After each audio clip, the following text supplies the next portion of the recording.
Well, thanks everyone for joining us. We're excited to release music by Jeff Junkinsmith. We've got here. My name is Mark David Obenza, and I'm the producer for Scribe Records, and had the pleasure of helping put this all together. And I'm with Jeff Junkinsmith there in the bottom left hand. Jeff, maybe raise your hand a bit. And Doug Fullington, the director of the Tudor Choir.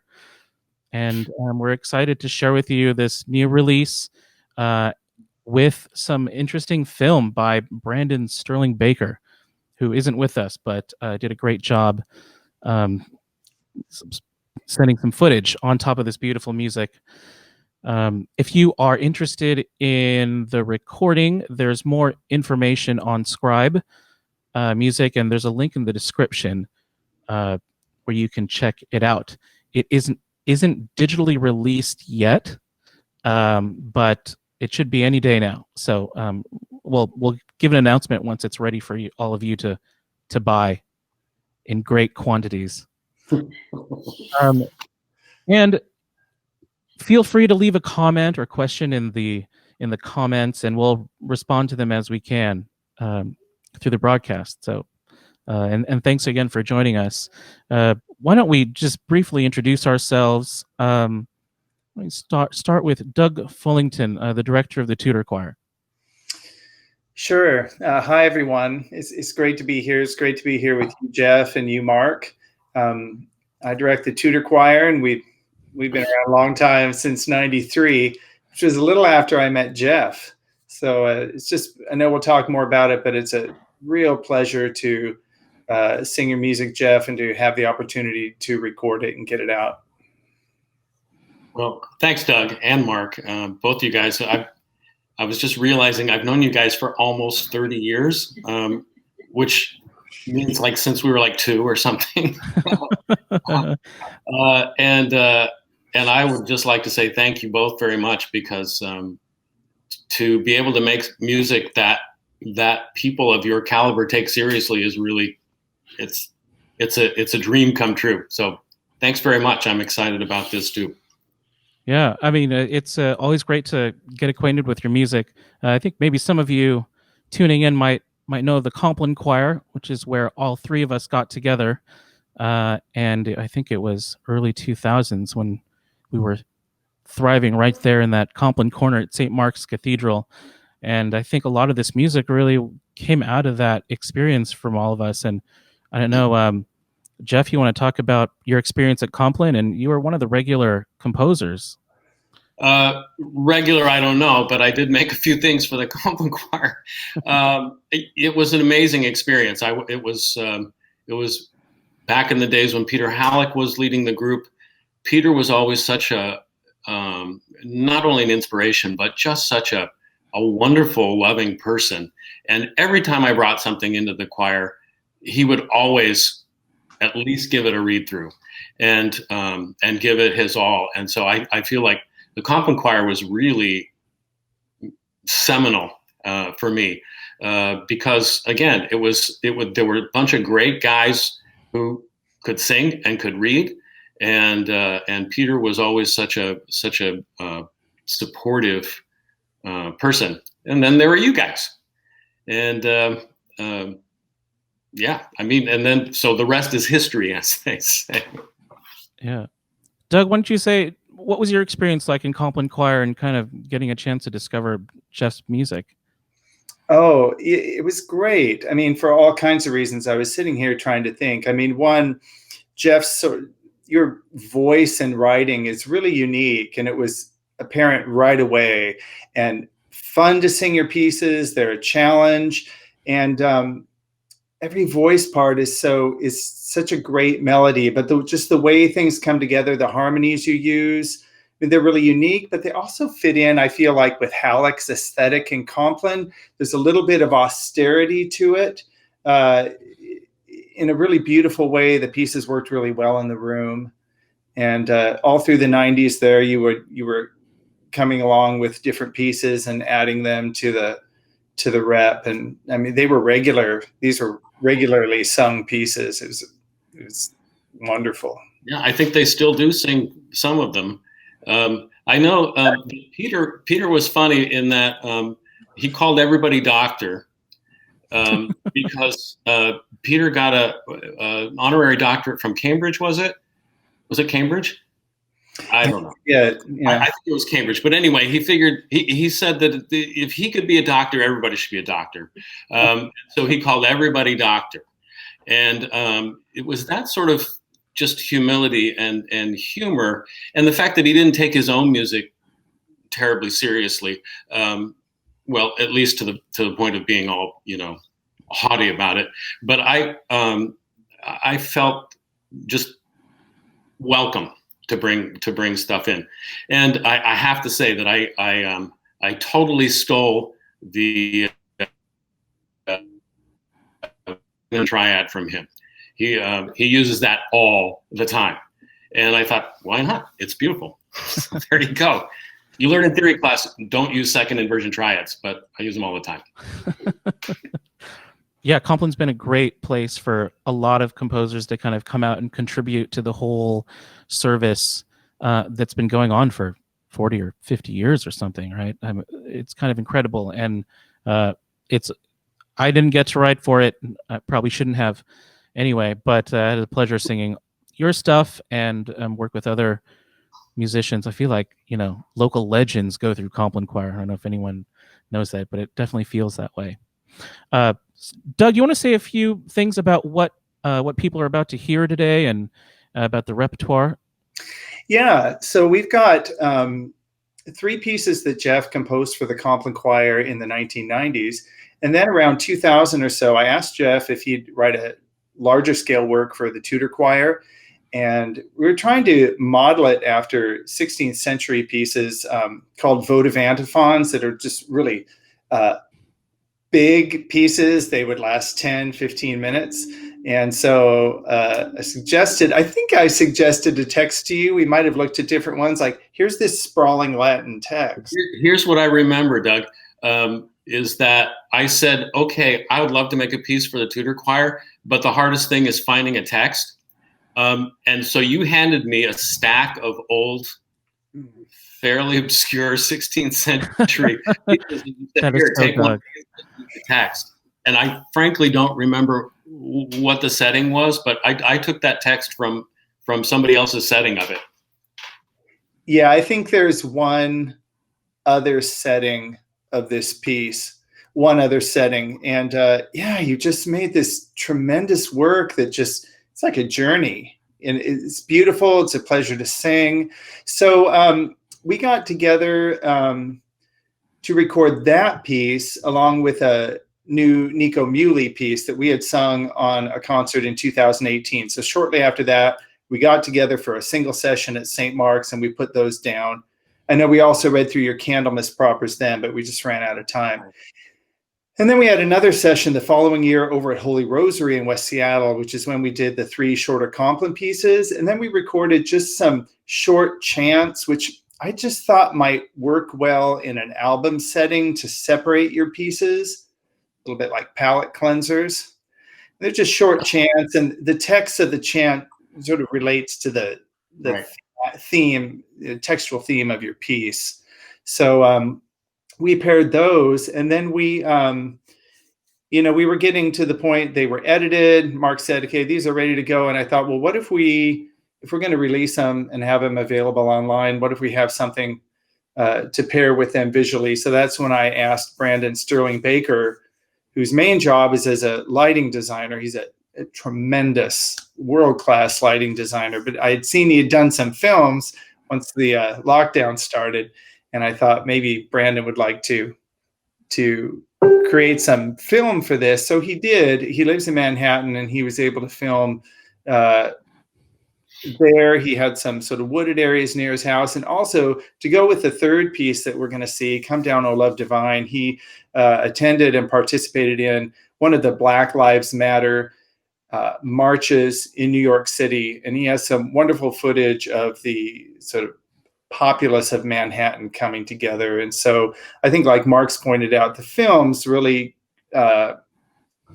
they root these pieces in this particular moment in time, but also the beauty of the pieces is I think they transcend anything about 2020. So it's a nice mix. Very good.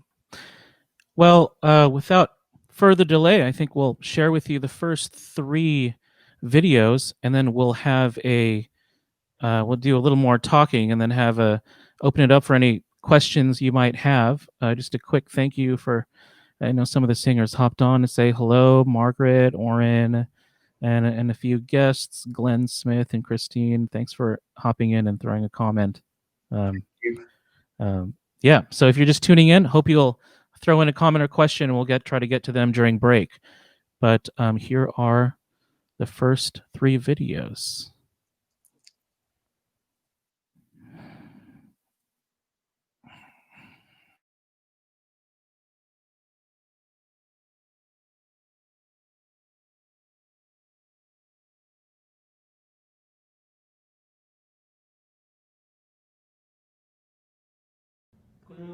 Gloria tibi, Trinitas, et qualis una Deitas, et ante omnia saecula, et nunc et in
All right.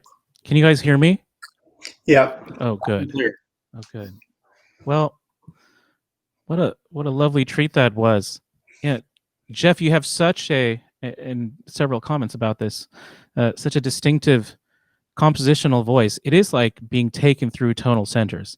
You know, and I can speak from experience singing this stuff. I mean, I'm in C major 1 second, and I've sung a line, and I am, in B major the next. So, JJ, say something about your Something. your methods, something interesting. How can we be more like you? I'm kidding, but but seriously though, there is something about like and just tell me to shut up if I've got this all wrong, but a primary importance to the line of to the phrase, and that kind of governing sort of where you go next. Well, thank you for your kind words. I'm a teacher of music theory. I've been teaching music theory for since graduate school, so literally 40 years. And I remember a quote. I remember something that one of my teachers said in graduate school. He said, "Composition is not the opposite of analysis." And what I took that to mean is that, and this is going to be my out. I don't know that I can necessarily say anything about any of that, because when I sit down to make a choral piece, and choral pieces I find much easier than straight instrumental pieces because you've already got a structure with the text. I will say the text over and over again and kind of get the rhythm, and I start with the rhythm. Oddly enough, although I am fascinated with harmonic stuff. But yeah, it is all about the lines. And it's kind of like, I remember hearing that Stravinsky would say that he'd always sit down with an orchestral piece and start with a flute part. And it really is kind of like building from something small. And it's like, oh, so the tenors do this line. The altos would sound kind of good on top of this with this. Uh-huh. And kind of what results is not necessarily something that I would have necessarily envisioned as a whole, but it's kind of it's a building process. And yeah, it's all about the lines. I'll just sit there and kind of sing one after the other. So now I'll sing the alto part, now I'll sing the tenor part, and I'll sing the bass part, and that's fun to sing. So let's see how we can fit that in. Yeah. I'm afraid there's something really exotic. Tell you the secret. Go ahead. Oh yeah, there's something really exotic about your writing. Just being taken through these tonal centers, seamlessly, effortlessly in some way, and that's super interesting. That you said you start with rhythm first. Yeah, and it's actually with the choral stuff. It's the rhythm of the text. And people have asked me, so how come this one section's in 5/8 or how come it's in 7/8? It's because that's kind of the way the text felt. Not because I'm trying to do anything fancy. I remember again out of graduate school, I had one principal, composition teacher, Martin Jenny. And when I was applying for teaching jobs out of graduate school, which I didn't get one for about 12 years after graduate school, but he wrote in his recommendation letter that I had a refreshingly non-academic approach to composition, which basically meant that I had resisted learning anything in graduate school. And he said it in a very loving way, but that was basically. And again, I feel in a way this is kind of my affinity for Halleck, because he was the same way. He just thought music theory was a waste of time, and I think he took pride in the fact that he got C's in music theory. I don't think it's a waste of time, but it's also not necessarily something that I think about when I'm actually making a piece of music. Well, JJ, your music is so kind of crunchy and dense, and Doug, director of the Tudor Choir, you've been at this for a while. You kind of laid the choral groundwork for a lot of us professional groups in Seattle, especially. What's it like trying to find singers to sing this stuff, to sing this kind of interesting, in some way non-standard choral music? Right. Well, Mark, I have you to thank for a lot of that these days. It's encouraging so many singers to really develop their skills. You want, as we've all talked, you want singers that can respond to the music, but also have the sort of technical wherewithal to come in and, okay, I'm going to sing it the right notes in tune at the right time. Mm-hmm. And we're very fortunate that there's a group of people that sing together fairly often, who can come in and have an affinity quickly for the work. I mean, some people had a history with it, but others didn't. But they were able to come in and find these aspects, the linear aspects, and also you really work as a team because you are singing your own line, but as you rehearse the piece, you realize, okay, when my line moves here, we're sort of in this tonality, and then we're going to shift here. So you're really working together, and I'm really just a facilitator in this situation, and it's really up to the singers to create the music out of these different ways. Mm-hmm. I wanted to say, if I can jump back, please. Come Down, O Love Divine. I mean, I love it. I love how, I hope you can hear, a lot of lines are introduced by the top voice. They sing the first word of the line, and then everyone else comes in. And it reminds me so much of Thomas Tallis' Lamentations or Unio, where the top voice really leads and the others kind of come along afterwards. And I love that, Jeff. And I'm not saying you took the structure from that, but I've seen these things done before, and when I see them kind of interpreted through your harmonic lens, which, as Mark has just said, is really unique. It's really wonderful, and it was great in this situation of like the Compline Choir, where we sing music from these different periods, a lot of Renaissance music and a lot of new music together to sort of make connections between the two, and it's been great for programming as well. Yeah. Wow. I've certainly sung the Tallis Lamentations many times. To have my stuff compared to the Tallis Lamentations is not a bad thing. So thank you very much. Wait a minute. Wait. And luckily, Tallis is not around to sue me for plagiarism. A few questions on the thread. The final, Margaret jumped in. The final product is just as enjoyable to listen to as it was to record. Any other projects on the horizon despite the current limitations? Oh, yeah. You talking to me? You're talking to Doug? I think no. Well, I guess for anyone. I mean, JJ, are you writing some more the right now? deadliest thing you can do right now. Yeah. Are you talking some pieces, Jeff? Well, did you ask me if I'm working on something? Yeah. Working is probably too strong a verb, but I have been tossing around some ideas. There's a text I've been attracted to for many years, which is the Super Flumina Babylonis, on the rivers of Babylon, mainly because the last line is so haunting, which is, how can we sing the songs of Zion in a strange land, in terra aliena? And I've been thinking about that. In fact, I kind of pulled it out month or so ago and started messing around with some ideas, and I found an old notebook literally from graduate school. So that's in the 80s. And I saw the text written in there in pencil. So apparently I've been thinking about this text for a while. So yes, I'm kind of working on something. Oh, that sounds awesome. What a great text. It is a great text. It's got everything. It's got drama, it's got kidnapping, it's got despair. Everything you need to finish off 2020. Sadly, yes. Yeah. Doug, anything on your mind you want to do?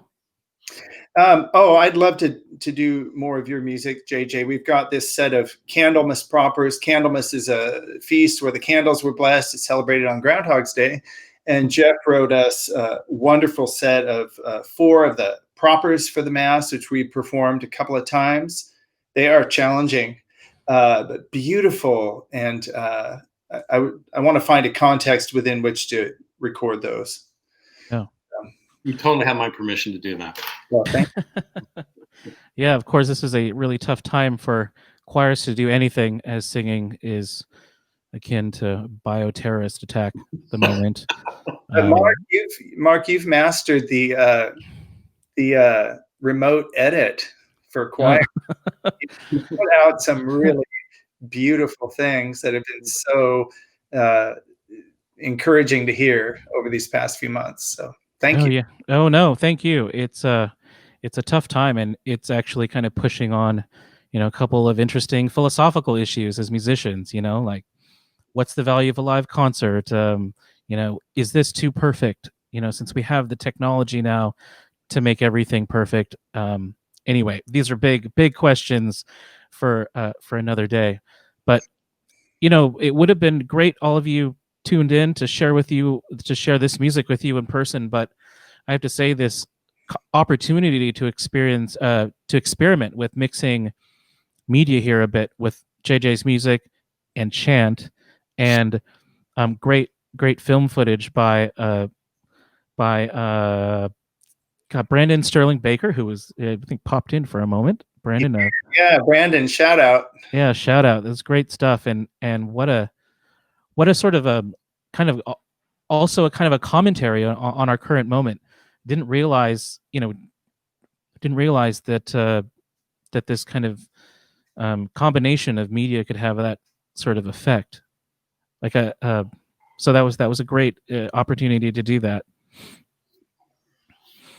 Any other? Let's see. Think of any other questions before we share with you the last video, and before we sign off and share with you the final Sancta Maria. Is that what's left? It is. Here's one more from Margaret. Oh, how do we adapt the Compline range to a sort of a mixed voice range, I think? Oh. What an interesting question. JJ? So to be honest with you, I don't remember. I do remember arranging the Come Down, O Love Divine for SATB. And it, as I recall, it wasn't that difficult. I had to change a few voicings because, I basically transposed it up a third or a fourth or something. I don't remember what it was, but and then I just had to change really kind of the opening, and then everything kind of fit. Now, I have a feeling that Doug may have been more than a little responsible for arranging the other two Compline pieces, like the Sancta Maria, which is coming up, was already SSATB. Although I remember originally that it was kind of low, and the second sopranos bitched about it. This is not. It kind of, that one ended up more SAT Barbie after the fact. Okay. But I think the opening piece, we just transposed up a whole step. The pieces are pretty close harmony because they're for sort of AATB. So yeah, there's sort of a little small window. They're basically originally that we can. Sorry, they're basically originally for barbershop quartet. Yeah. Yeah. Good. So far, so good. They've worked. So, and like you said, this next one was already written for a mixed voice choir, and the range is much larger. So, right. I'm thrilled for you guys to hear this one. I want to say before we listen to it that Brandon was able to film at the Cloisters in New York, which had just very recently reopened, and he was waiting to do that because he wanted to use the imagery that you can find at the Cloisters to go with the Sancta Maria text. So I'm glad he was able to, and we just got that in within the last week or so. Thank you, Brandon. Is Brandon still here? I would just like to say, really beautiful stuff, Brandon. Thank you so much. It's I'm seeing a lot of this for the first time, and it's wonderful. So welcome aboard, and thank you. Great. Well, thanks everyone for tuning in. This broadcast was supposed to be available on YouTube as well, but that didn't work. But it will be available after. This will be available on Facebook right after we're done, and eventually on YouTube soon. So you can view it later or share it with your friends. And I do hope when the link comes around, when Jeff's stuff is out, I hope you will buy them. It's great stuff, and that's really the best way you can support the work here. So, without further delay, here's the final video. This is Sancta Maria.